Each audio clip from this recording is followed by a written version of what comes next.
I just wanted to officially welcome everyone to our online discussion, Civil Society's Response and Help for Ukraine, which is part of our Hive Mind series Resiliency Kit. And my name is 𝐤𝐢𝐥𝐥. I work for TechSoup Europe from our Warsaw office, and I will serve as your moderator for today. And together with the rest of the TechSoup team who is with us today, TechSoup and Hive Mind team, we had an idea for organizing a series of online meetings, something that would help activists in the post-COVID world navigate the complex reality when it comes to topics that we usually focus on, which is using social media, technology, countering disinformation, and digital safety and security. But then obviously the 24th of February happened, and Russia invaded Ukraine. As we all know, the situation changed dramatically, either putting a lot of our activities on hold or reshaping them, as I believe was the case for most of organizations in the region. And ever since the beginning of the war, we decided to make as a way of supporting the brave Ukrainians fighting for the freedom, center focus of our events. And now that it's been over 80 days since the escalation of the war, and the situation seems to have evolved, because obviously the war is still going on, but there's also been a sense of I don't know if stabilization is the right word, but a little bit of sort of getting used to, quote unquote, both in the media, when it comes to the media coverage and people's attitudes. So after the initial outpouring of international mobilization, and signs of fatigue are now starting to settle in as the new challenges are approaching, related to long-term support for the war efforts and for the refugees. But of course, that help and support is extremely important, is extremely needed, and this is why we organized this event today, to find out more about what the situation currently looks like, what is needed, what is the smartest way that we could, all of us individually and as organizations, engage in helping. And this is why we invited our 4 amazing speakers from organizations helping either at the border crossings with supporting refugees when it comes to legal matters, or helping them settle into their new lives in another country. And we purposefully invited our experts from countries neighboring Ukraine, because as of mid-May, I believe we have crossed the number of 6 million Ukrainians who have fled the country, mostly to the countries neighboring their own. So I think we're around something over 3 million in Poland, over 850,000 in Romania, around 500,000 in Slovakia, and I think something around 450,000 in Moldova, but our speakers can correct me. And obviously, as the initial response of the societies and individuals has been amazing, has been the outpouring of support and kindness, countless food drives, car drives, people welcoming refugees into their homes, and citizens organizing on a level that I certainly have not seen in my life. This was the initial response. We were very much curious what is happening right now as the situation develops. And this is why we have our 4 amazing speakers with us today. And let me reshare my screen, because you will all see them in a second. But in order from the photo, we have Flavius Iloniloga. Flavius is a social worker who has been focused for the last 10 years on the integration of refugees to a somewhat complex reality of Romania. Flavius founded the 𝐂𝐒𝐤𝐥 Association, which works in education, migration, and the prevention of human trafficking. Him and his team are based in Timișoara, which is a town closest to the border, one that most of the refugees go through after crossing it. We have with us Miłosława 𝐂𝐤. Miłosława is a historian, sociologist, a specialist in the field of migration of Ukrainians to Poland. She is the head of Our Choice Foundation and a co-founder of Ukrainian House in Warsaw, which was established in 2014, but since the escalation of war, has transformed from a cultural center into a crisis response center, I guess one might say, offering food, shelter, providing legal, vocational advice, I think, involved in an initiative of setting up a school for kids, cultural programs, and I'm sure much more that Miłosława will tell us about. We have Adela Tichlavikova with us as well. And Adela has been stationed at the Wisne-Nemeckie border crossing between Slovakia and Ukraine since the very beginning of the conflict. First as a member of the point of first contact team for refugees, later and currently as a coordinator.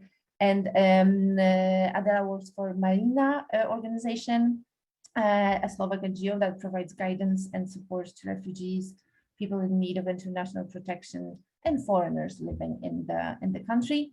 And last but certainly not least, we have Svetlana Joara, who has over 10 years of experience working at UNHCR in Moldova, and is currently the program director for the Law Center for Advocates, which for more than 20 years has been offering legal advice and assistance to asylum seekers, stateless persons at risk of becoming stateless, or foreigners having difficulties in Moldova.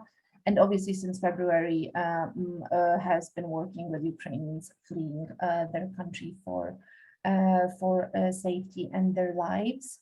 I will give the floor to our amazing speakers in just a second. The last thing I will say is that our conversation will be recorded, so everybody who registered will receive the recording, as well as important links for organizations and initiatives that our speakers will be talking about. Obviously, we very much welcome everyone who joined us today, either here or live on Facebook. Obviously, your microphones are turned off, but we very warmly invite you to take part in our discussion. You can post your comments, your questions in the chat throughout our meeting, and we will have a Q&A session at the end of the hour. Okay, so I think I will stop talking for now and give the floor to our amazing experts. And maybe we could start off with a general question about what is the situation right now? How does it look from your perspective after those 80+ days of the war, and how, maybe if you could also say how it changed over time? Whoever wants to go first.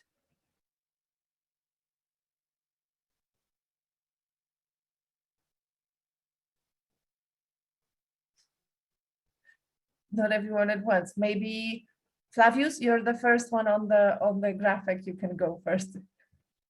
Yeah. You know, being a man. Exactly, and the only man in our panel. I thought, being a man, I should not jump in. Thank you, Maya. Thank you everyone for having us. Greetings from Timișoara, from Western Romania. Well, we've been for the last 2.5 months, we'll be close to 3 months very soon. We've been on the first row trying to offer assistance to our neighbors from Ukraine, so close to us. And we're still here. We are as well tired, and I think as all the organizations who've been offering direct assistance. We are not present at the border, which is the entry point, but we are present in the city of Timișoara, which is the 3rd largest city in the country. And here we are working with more than almost close to 3,000 Ukrainians who crossed through our city, or many of them settled. At the moment, we are proposing in Romania a very innovative system where an NGO like ours, who has experience working with refugees already, has joined forces with the social services of the city of Timișoara. And with the municipality of Timișoara, we opened a center, a one-stop shop assistance center, where people can get assistance as emergency, for example, accommodation in apartments which are offered by people of Timișoara for free, but they are being checked. So there is some safety issues concerning, so we are dealing with that as well. People receive access to cash assistance. Timișoara has been, if not the first, maybe one of the first cities in the country that started offering money to the people so they can take care of their own needs and be independent, and also as an empowering channel of dealing with daily needs. But more than that, what we're doing, we're also offering Romanian classes already, like conversation, basic conversation, which makes people more welcome. And it's so lovely when people greet you in Romanian, and it shows a sense of belonging and desire to be part of also of the Romanian community, where we're organizing different cultural activities and art therapy activities in order to make the refugees welcomed in our society. Obviously, as all the Europe, we are overwhelmed with the kindness and the welcoming that European people, including Romanians, showed to our neighboring country.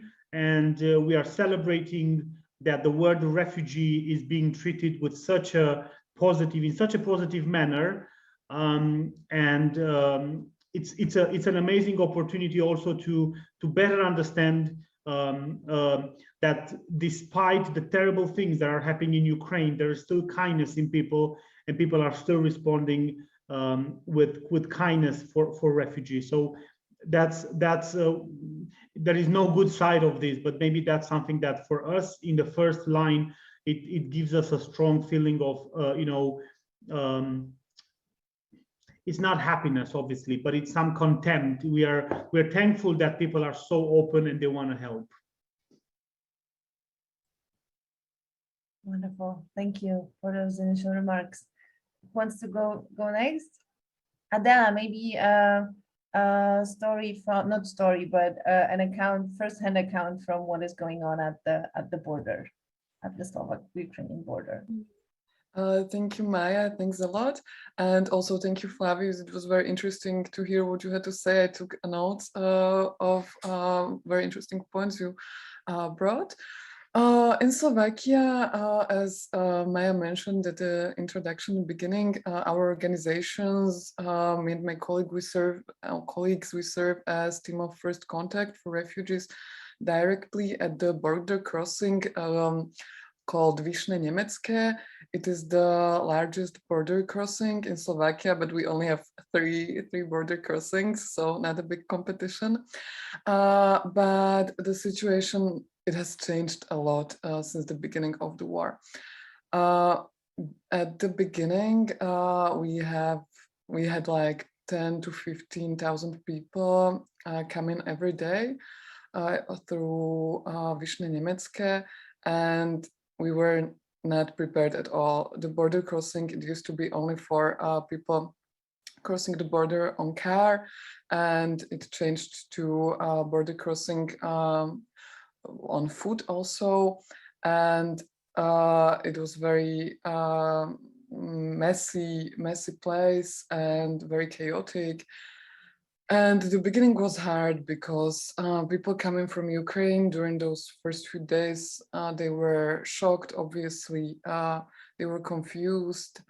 Some people, they weren't even sure where they are, where they arrived.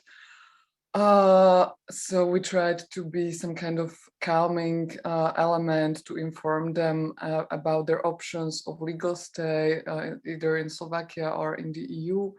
And it has changed so much since then, because now it is a lot calmer. It is a lot less people coming every day. And now it's about 2,000 people coming through our border crossing at 𝐻𝐴-Nemecké. And the people, they are much more informed now. They know what their options are in Slovakia. They know where they want to go, because at the beginning, people came to our tent, which was the first tent after they crossed the border, and they were asking us, what should we do? Where should we go? We don't have any relatives. We don't have any friends outside of Ukraine. What are we supposed to do now? Now, since people obviously have had much more time to prepare for the journey, they often have already some contacts, some friends who already left Ukraine for other countries. So it is a lot different, but still we have people coming from Kharkov, or from Odessa, who from Mariupol even, who are coming from very, very tough situations, and are not at all ready to start thinking about their future, because they just escaped a very complicated situation and are traumatized. So I would not say it's easy or something, but it is much calmer for sure. Thank you. Thank you, Adela. Maybe Svetlana, you can speak now, because it's the numbers for Slovakia and Moldova are similar, but Moldova is a much smaller country. So, and we have heard how overwhelmed you have been, as anyone would be. So, if you could give us an update about what the situation looks like right now with you. Yes, hi Maya, hi to all. Thank you for hosting us for this event. And I am happy that I can represent here the biggest legal NGO in Moldova. And I would say that we were the only NGO that on 24th of February jumped into the cars and start monitoring the borders with Ukraine and helping people. And we still continue to do this. And as Adela mentioned, if from the very beginning we were facing around 50,000 pedestrians coming to Moldova daily, besides the number of the cars with people in them, because the queue on the Ukrainian side was for more than 40 kilometers long. Now the situation a little bit changed, it became more calm. But first of all, I would like to say a big thank you for our government that was very open and allowed all the refugees to enter the country with or without documents, children, adults, third country nationals that were on the territory of Ukraine and either having a refugee status, either being stateless. And the government was very open, and thank you for our government, which was very proactive and immediately respond to the situation and install the tent, small tent camps where refugees can stay at the border while being while they're traveling to Chisinau. From the very beginning, all the refugees were accommodated in refugee accommodation centers. In Moldova, there were around 80 centers. Now the number reduced, and not because the number of refugees reduced on the territory of Moldova, is because the centers go through a governmental procedure to being accredited, and a lot of host community allowed the refugees to live in their houses. The districts and the raions which are close to the Ukrainian border host a big number of refugees. And as you mentioned, from the beginning of the war, around 450,000 refugees crossed the territory of Moldova. Now on the territory, we have around 100,000 people that settled here, and their intention is to remain in Moldova, to find jobs, to send kids to school, and to continue their life here. A lot of them, they have relatives here, they have friends. Now, of course, after a month, they already know where they will go. They know details where they will be accommodated, who will help them, what support can be offered. We as an organization, we have staff in 30 refugee accommodation centers and around 15 rayons in the country, like big districts. And we increased rapidly from 5 staff in January to 60 now, and we continually recruiting. We work in legal counseling and assistance and border monitoring areas. But besides this, we provide also support on identification of vulnerabilities, gender-based violence, anti-traffic, child protection, documentation, airlifts to EU countries, protection desks for the cash assistance. So a lot of activities which have a legal aspect of this, and our organization is implied in this. Of course, a lot of funds came to the country. Government was supported, and again, thank you to the government that they were very open and allowed international organizations and international NGOs that now are working in the country to do their job and to do the best they can to support the refugee population from Ukraine. Thank you. So much, Svetlana. Miroslava, I'm leaving you for last because just because of the numbers that both Poland, numbers of refugees that have crossed the borders to Poland, but also in a sense that obviously all your organizations do a lot, but Ukraiński Dom, Ukrainian House, and the 𝐭𝐤𝐥𝐥 Foundation seems to be working on all fronts of support. So if you could tell us a little bit more about what the situation looks like right now. Thank you, Maya. Thank you for inviting me, and to listen also those stories from different countries, our bordering countries with Ukraine. Well, you were mentioning also the data. It's according to our Polish border guards, around 2.7 million people crossed the border at the beginning, first months of the full-scale invasion.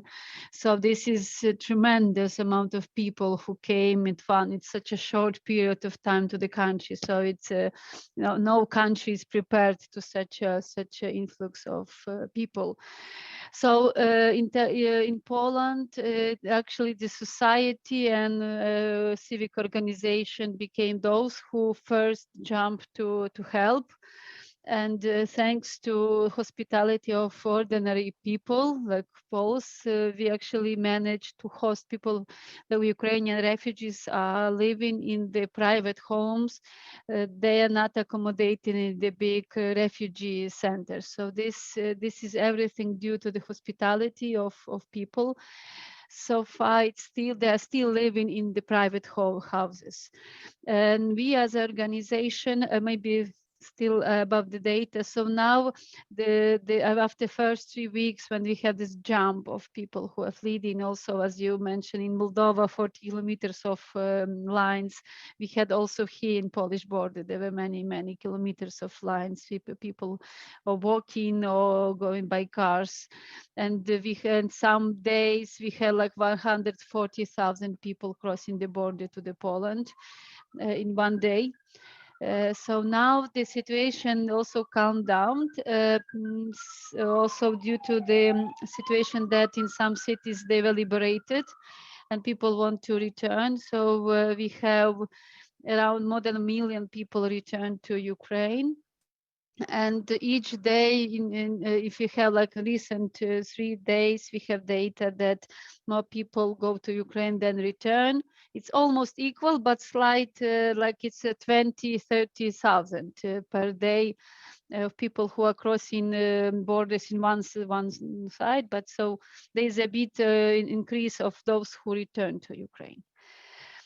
So this is also because of the declaration of government that their cities are liberated and people want to go home. So it's natural. And so this is also shows how people behave here. Many of them are waiting to return home. They want to go. They are waiting for the victory, and that's why they are kind of in a way some of them, they want to work, they need to work because they need to sustain themselves, but on the other hand, they want to return, and how to, whether to, they cannot decide whether to invest and to stay here for longer, or just to wait and when the Ukrainian army will win. So maybe later on we will talk about more challenges what they have, but now what we did as an organization. So I represent Ukrainian migrant organization for the Foundation Our Choice. 8 years ago, we established Ukrainian House in Warsaw, and it was a cultural integration place. So on the one hand, we had cultural events, but on the other hand, we had info line for foreigners and also consultation points to foreigners on the residence permits, on the residence work permits, different types of information we provided to Ukrainian migrants. And also we did research on situation of migrants. We published newspaper also directed to refugees, to Ukrainian migrants. From 24th, we started to be a crisis center, and we started to do what we never did. For instance, this is emergency housing. This is this humanitarian aid, which we were not trained to do. So this is also a process of learning. These 3 months gave us all probably the lesson. And since we never did it, so we need to learn how to do it. And here in Warsaw, because it's a big city and also there are many organizations, we managed to divide our kind of work. So we decided to do this emergency housing because the Ukrainian house, we thought people will come to us to ask for the housing. So we have a database. We started to collect data on those who can host people and those who want to have the accommodation. So since then, we matched those 2 groups. At the beginning, it was much easier because we have many offers. Nowadays, there is a fatigue of help, and there is not enough of these new places where people can host. But the requests are still appearing. So we managed to host around more than 5,500 people, and still their needs are there. And this is our challenge, how to find the accommodation to people. Also, we developed our info line, which before the war, as Svetlana said, they were 6. We were approximately 10. We are now approximately 100. And we are also hiring because the needs are so big.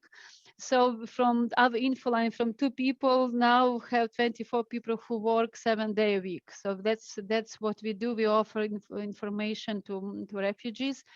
Also, we also have a group of 5,000 people who are volunteers who would like to help. So now we kind of also, besides helping us to help refugees, they also we're working on the reception centers, also on the border.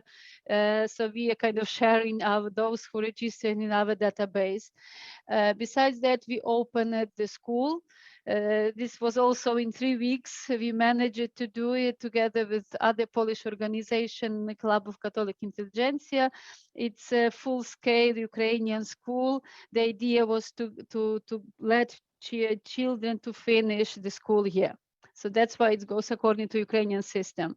And this is it's only one school. There are like few other such schools, and it's good that Ukrainian ministry actually allowed this kind of solutions to run schools according to Ukrainian system, and these certificates will be recognized.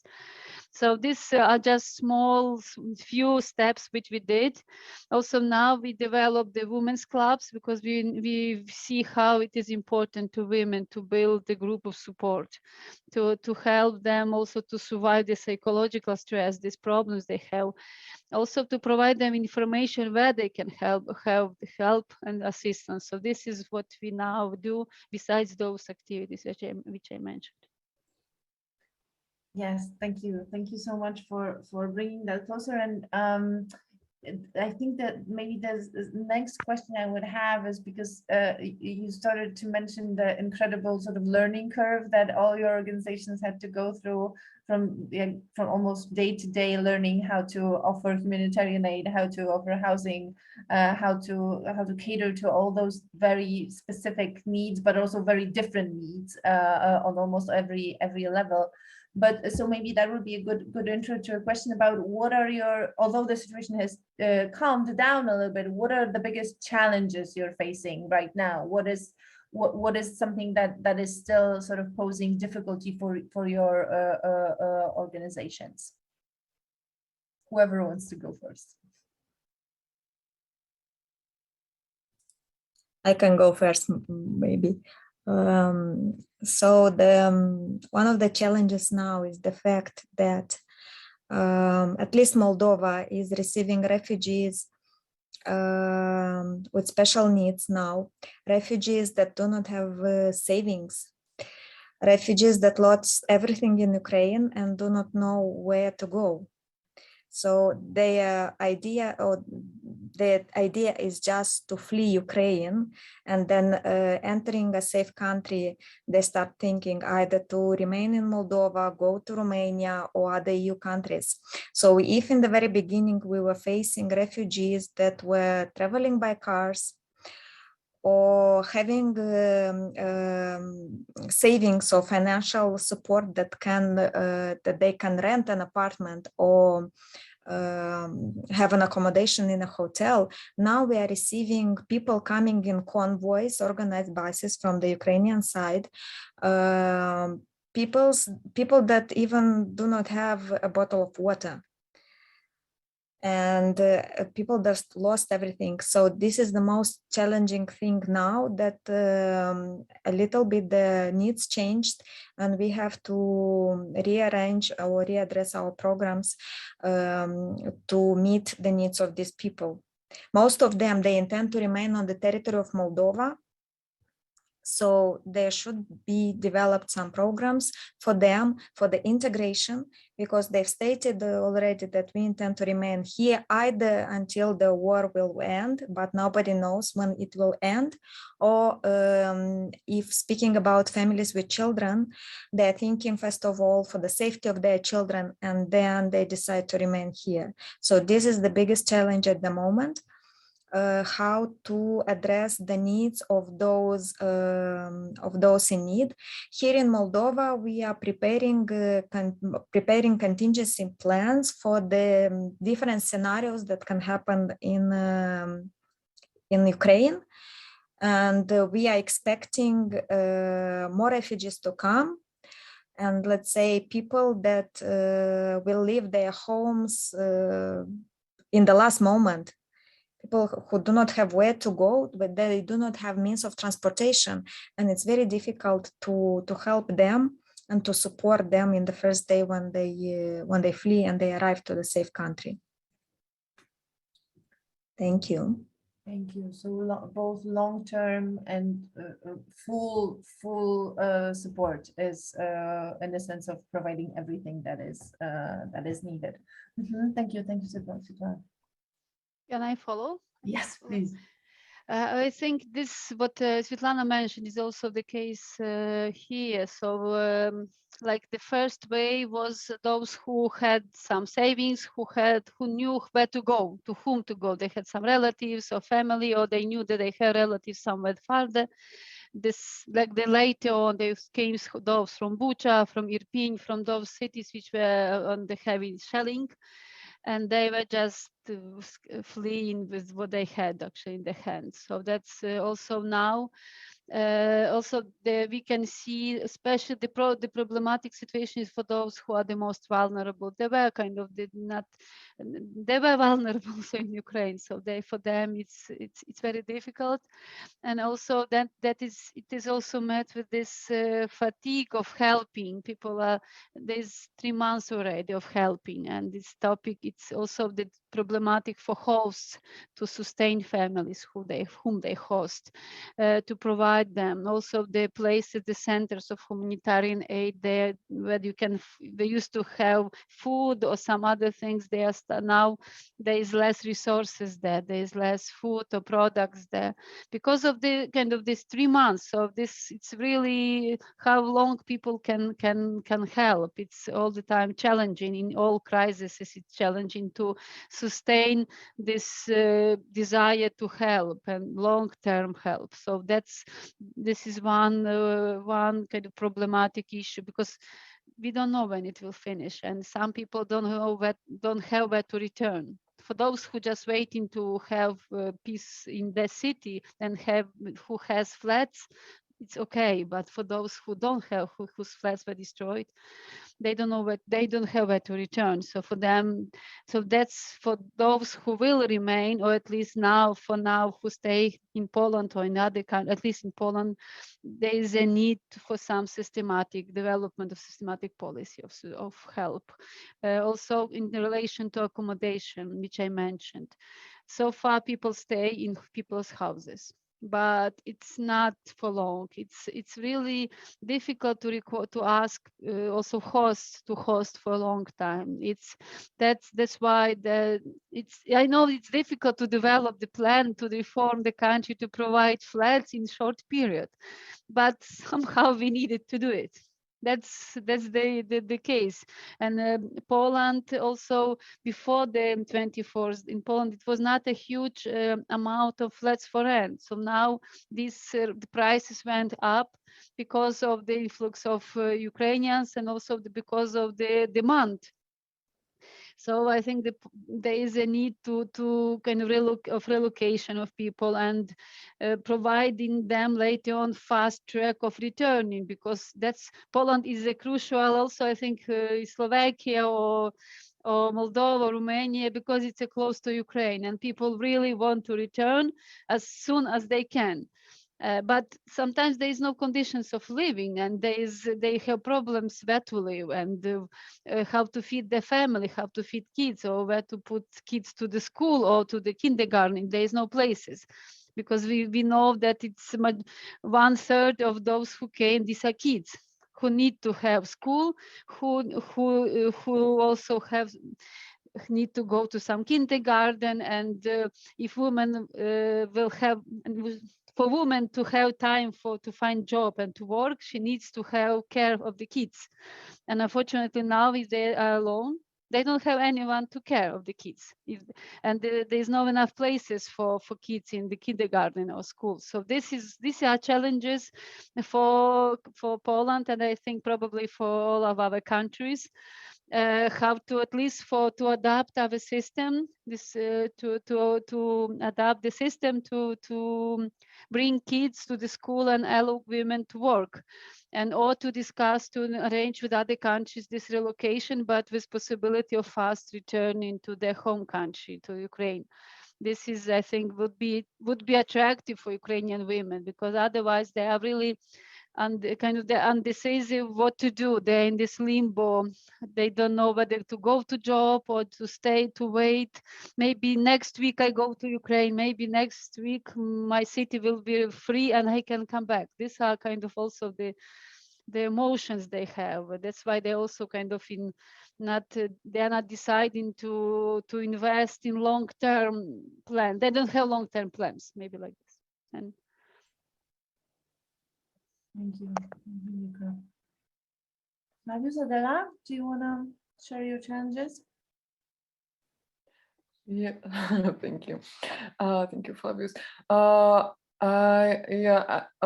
must say that what Svetlana and Miroslava said, it's very similar here.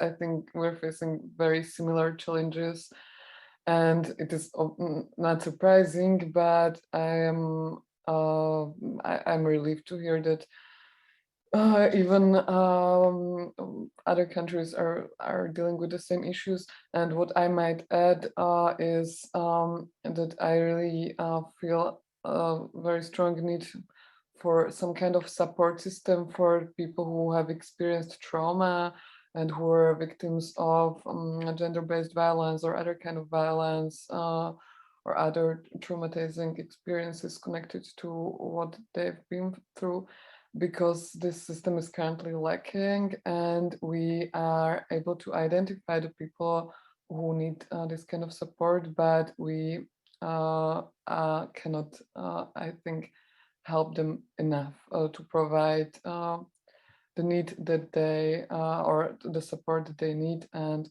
I would say that this is one of the biggest challenges we feel at the border now.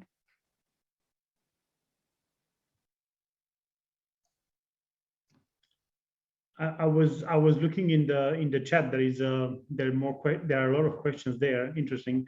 I think we share the same challenges. I would also speak about the team and the professionals being overburdened. There is a lot of financial opportunities, and we have to admit that Europe has done great in sending money in our countries to help the refugees, and that's an amazing response. We haven't seen that response in other categories of refugees. We've been also working with Afghanistan refugees and so on, and it's an amazing response, but obviously it comes with a price as well. I mean, financial managing and project writing and implementing, it's not easy as well. Our staff is tired. We're also looking for challenges in hiring new people, which they need to respond right away. I mean, this is not something to plan. We've seen the big organizations in Romania taking 2-3 weeks, 1 month to plan the response for Ukraine. We did not have time to do that. We've been right away on the spot, and we've been offering assistance, and that's a challenging as well. I think there is also a fatigue, a tiredness from local people. We see it in Timișoara as well. We see it, you know, the level of excitement and passion, it's dropping, but the needs of the Ukrainians who are settling in the country are growing.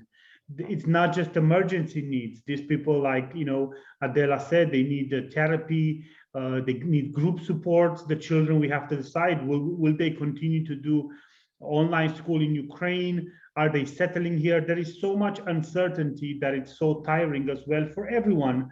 Do we plan long-term assistance? But if we plan it for how many people? Because what if the war will stop? So there is so many, obviously we want the war to stop, but there is so much uncertainty. And also I think in Romania, it's also from the government. This is my opinion as a grassroots organization, might not be shared by big organizations. But what I think is that we do need to plan, and we do need to make a big plan. And then we would rather throw away a good plan without people than having these people staying here and not having a plan. So again, I think we share the same challenges. I would also say that there is a we see this also in the Ukrainian people, you know, more and more stress and anxiety as time passes, and everyone thought that this will go fast, and everyone thought that the financial cuts and all the punishment from EU to the Russia will stop the war and the attack, and it did not. So I think people also have to somehow live with this perspective that this could be long term. I mean, if you look at wars in other countries that took years, it's terrifying for everyone. Thank you so much. Yeah, on one hand, it's comforting that everybody is having similar problems, but then on the other hand, yeah, because they're so big and so systemic and sort of difficult to tackle by organizations themselves, or even with the help of the government, which is more in some cases more present, in some cases less. I'm looking at the time, and we have a lot of questions popping up, but maybe the last one, so we'll get to them in a second. But maybe the last one I will ask is related to the needs and the challenges that you are facing. What would you like to have happen? Like, what is it that you need in terms of support, or is it money transfers? Is it exactly inspiration for systemic solutions from other parts of the world? Is it I'm making this up because obviously you know better. Is it better coordination with the local governments or administration on a central level? Is it more volunteers? Is it help in funding the volunteers? Because I see a lot of discussion about that in the chat as well. So how can we help, either we as individuals or maybe also donors and other organizations? Yeah, maybe I will jump into that. We could always use obviously the money, because the passion, we always joke and we say the cars do not run on passion, they run on gas, and the gas costs money. So I think each one of us could use financials and donations. Again, project reporting, big projects, it also takes a long time to report, a lot of effort. We're really thankful for small donations, for people who support us and they don't ask for a financial report in return, and they trust us that we're not gonna run away with the money, but this money goes directly for specific needs. But I think in terms of volunteers, because I saw also a question about paying volunteers, for us in Timișoara, the volunteers are exhausted. I mean, we are exhausted and we're getting paid, and this is a job for us. But for volunteers who are also having school or jobs, it's even more exhausting. I think we need somehow some kind of a wake-up call, or somehow some kind of a bringing the passion back somehow. I mean, the people are still here; they haven't gone anywhere. For those who settle in the country, and they still need the support. Either it's with new volunteers or volunteers who are recharging their batteries, which I think it might not really happen, but people are still here, and we still need to continue to assist in higher quality.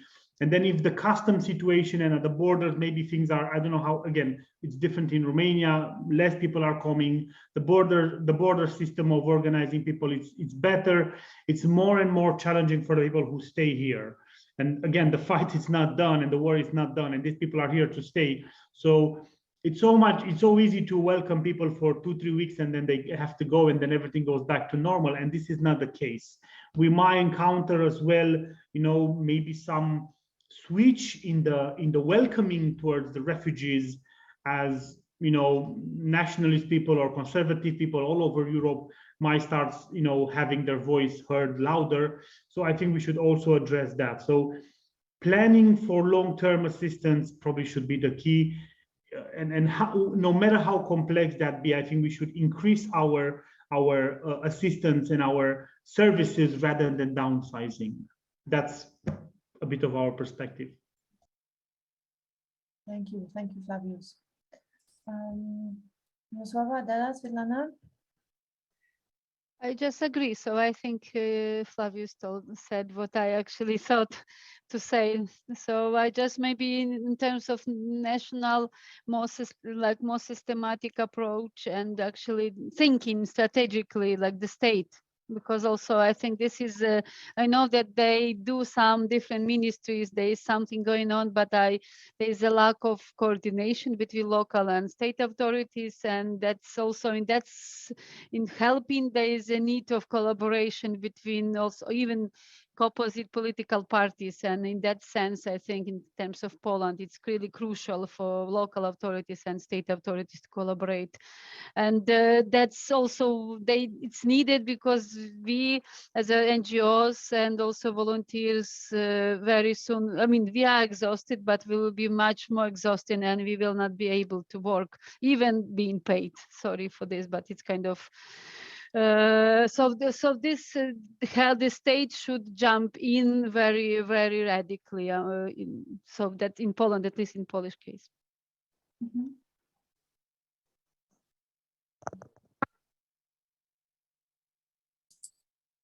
So I would agree with the speakers. Coordination, more systemic approach, but I would like to mention that things will never be as they've been in the past. The world has changed and we have to face it. And of course, we cannot speak about downscaling our activities. We will expand, we don't know to what stage and in what form. but also when speaking about the financial support and money, all the NGOs, at least we consider, and I think that should take into consideration the possibility to absorb and to manage the funds. This is very important in this issue, and programming and identification of the needs, adjusting the programs, evaluating, monitoring, redesigning the programs. This is what we expect until the end of the year, most probably for the next year. And this is actually what the NGOs need, at least at the Moldovan level. There are available funds. Of course, we're always looking for the funds. We as NGOs are expanding and have ideas that would like to implement. But we also have to take into consideration the human aspect of all of this and the possibility to absorb and manage. Yeah, this touches a little bit about what Radu actually asked on the chat about how your organizations have been dealing with this radical change. But Adela, challenge how can we help in Slovakia? Thank you. Same as with the challenges, I agree with what was said. I think would, of course, all of us benefit from financial support on one hand.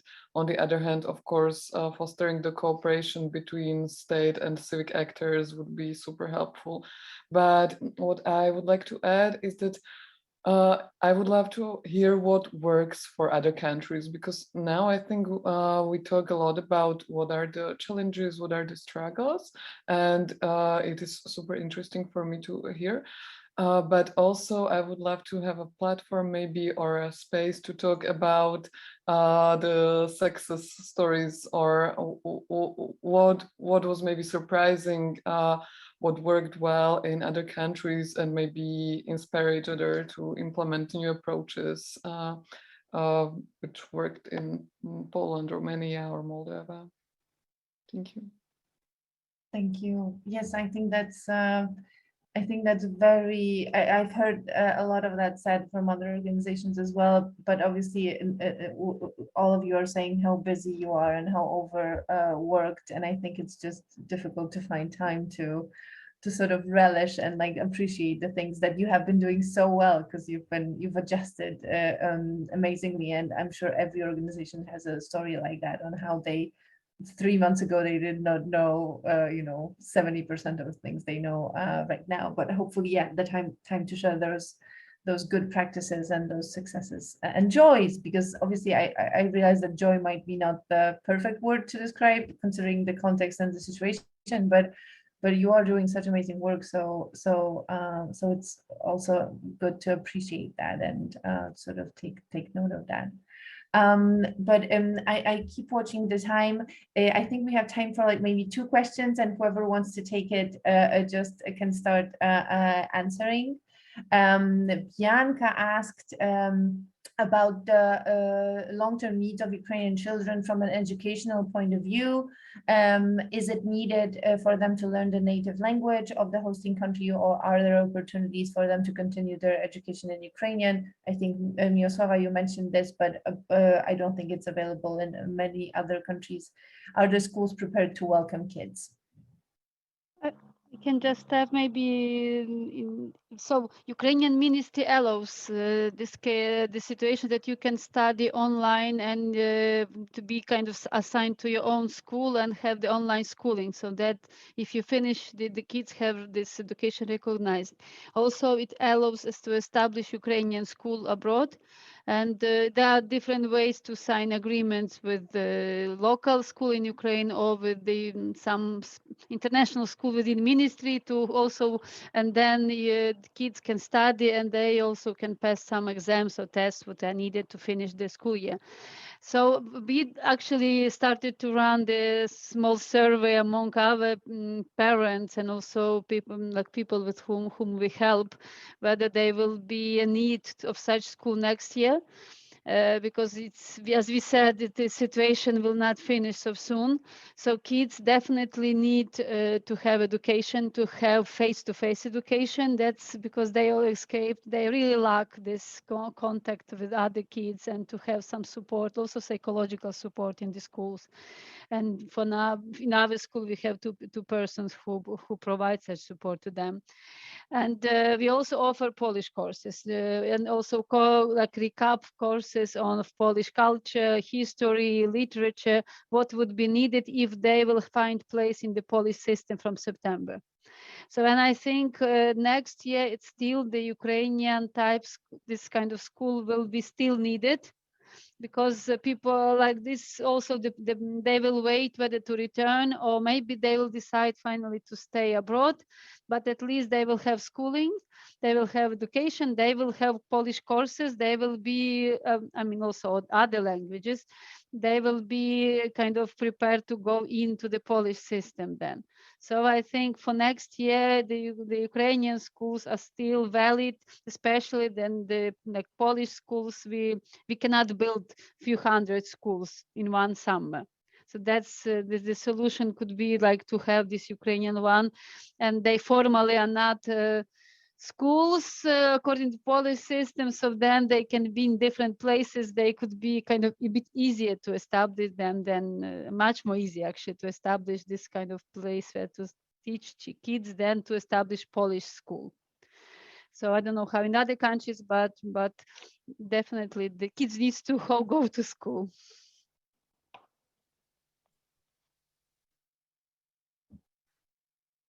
Would anyone else like to comment how it is in Romania, Slovakia, Moldova? Yes, I would add a little bit. In Moldova, the kids have the same right to education as citizens, and we have experience, and in the past they were developed classes and materials on Romanian language for foreigners, especially dedicated for refugees. But we already have successful cases when kids went to Romanian with schools that teach in Romanian language, and they adapt very easily. But in Moldova, we also have schools that teach in Russian, and there are several schools, Ukrainian schools, that the study language is Russian, but they have several subjects in Ukrainian. So most probably, first of all, this will be the schools that will host refugees.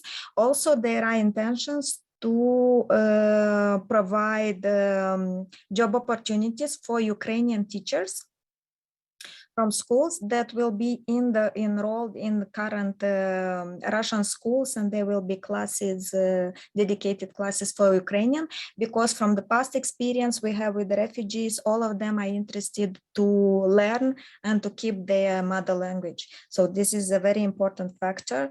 You know, kids adapting very easy and very well, and they start speak Romanian in a month. But the parents insist and would like them to know their native language.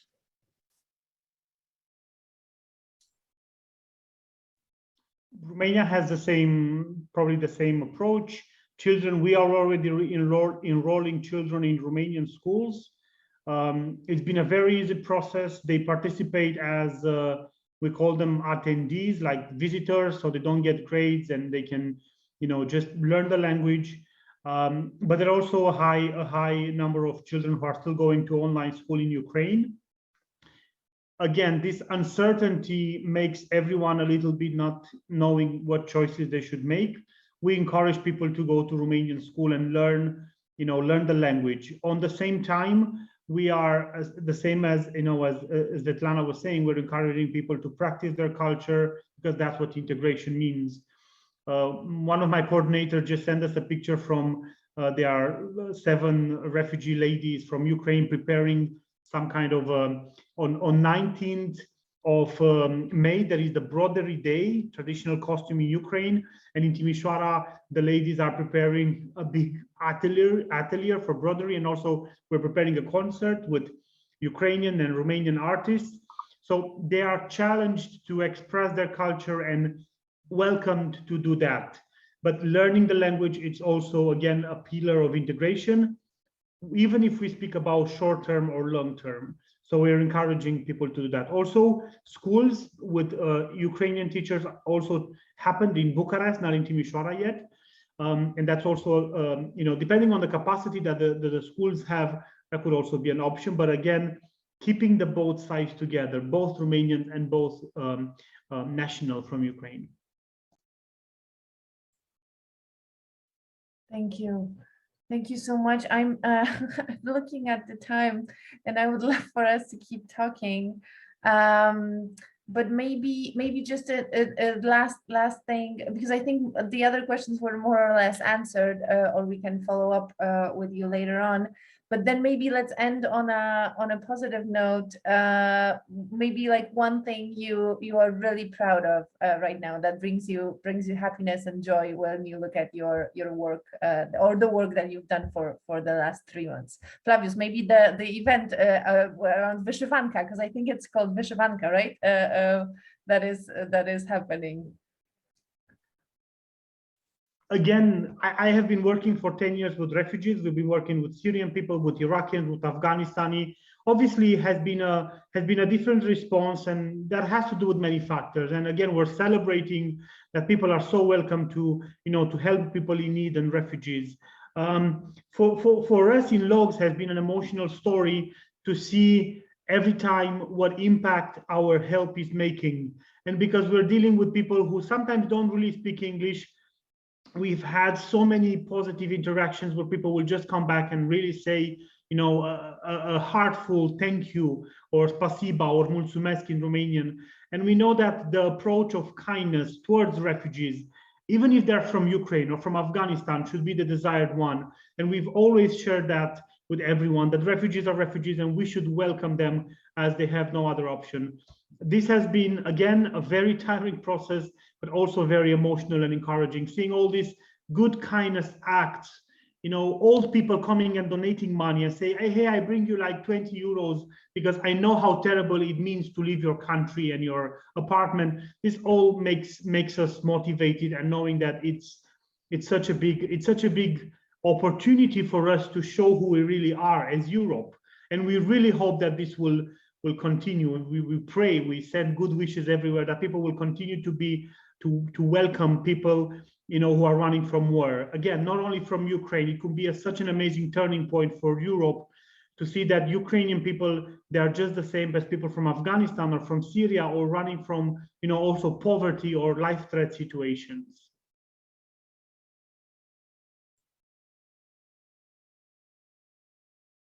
Other joys, proud moments? I would intervene. So first of all, I would speak in the name of the whole organization I represent, that we are proud for the fact that we manage in this period of time to support more than 30,000 refugees. And when we speak about 30,000 refugees, this means individual cases. Cases when family managed to reunite. Cases when children were able to meet their parents. Cases when brothers and sisters reunite. So I would not go deeper into details of the cases, but believe me that daily we counsel more than 700 people and we hear to their stories. For us, it's a little bit easier because they speak Russian. We also speak Russian in Moldova, and they can describe their stories and tell us their stories in details. And also, I am very proud of the team we have. People that dedicated their time more than 12 hours per day to help refugees. And they are still with us. They are still willing to help and to provide their support. And this is one of the biggest, let's say, thing I am proud for. So this is probably for all organizations that work with refugees now, and we have to take into consideration that people flee Ukraine not because they want, because they were forced to flee. And for us, one refugee is already too many. Mirosława, Adela? Actually can join this proud. I think one thing it's that we as a team of those kind of 10 or approximately 10 people actually managed to face the challenge to develop into the bigger organization. Of course, the challenge is in front of us. It will see how we will survive in 1 year. And also kind of this challenge to build a new team, the bigger one, the kind of much more diverse than we were in terms of kind of, if you have 100 people, it's not possible to chat with everyone during coffee or have time for that. So this is the challenge that we face.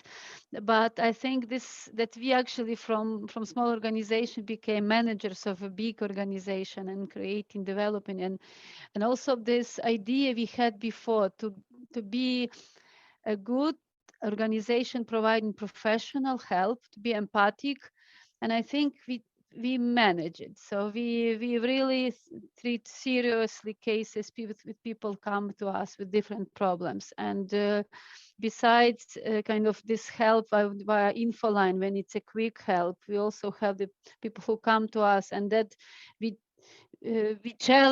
have such a many challenges I never expect to help people, I don't know, with oncological diseases or with disabilities, or how to find the accommodation to them. So I really, before 24th, I would say for us, it's really difficult how to do it.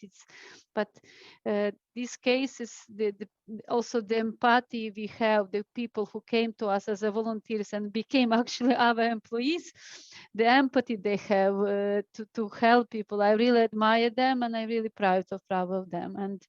And also the other thing, maybe we've been invited to recruit like women, refugee women, to some football match. And this was the offer for the women with kids to come for the football match, Ukrainian team with Polish team. And I also been there, so I've seen the huge part of the stadium, which actually we recruited. And I realized that actually in the reality, how many people these are. So it was not big part, it's probably 200 or something, but still, if you see them like in person. Also, we did the breakfast, Easter breakfast, and you have 1,000 people in one place, and you know that actually these are people whom somehow we helped or found the accommodation, or by some other in other way. It makes that actually it's worth to do it. It gives you this purpose of life that actually it's the sleepless nights or days, and it's how matters, and it really needs to continue. Adela, go ahead. Yeah, thank you. Thank you, Miroslav. It was wonderful to hear it. And also, I would like to say that I really loved what Flavius said, and I feel very much the same. And hopeful that this situation will make people more accepting of refugees, even from outside Europe, in the future. And one thing I would like to add is that I really am super proud of volunteers from Ukraine who came to Slovakia, but also, of course, to all the other countries who themselves were refugees. And after crossing the border and arriving to safe country, they themselves decided to volunteer and help people fleeing the war, also Ukrainians, themselves just days after arriving themselves. And it was very strong for me to watch these people do amazing work, and it still gives me hope in humankind to see this. And it was wonderful to hear all the positive things from other countries. So thank you for sharing. Thank all of you for sharing. I know how busy you are, and to take time from your schedules to join us. It has been wonderful. Thank you for all the work you are doing.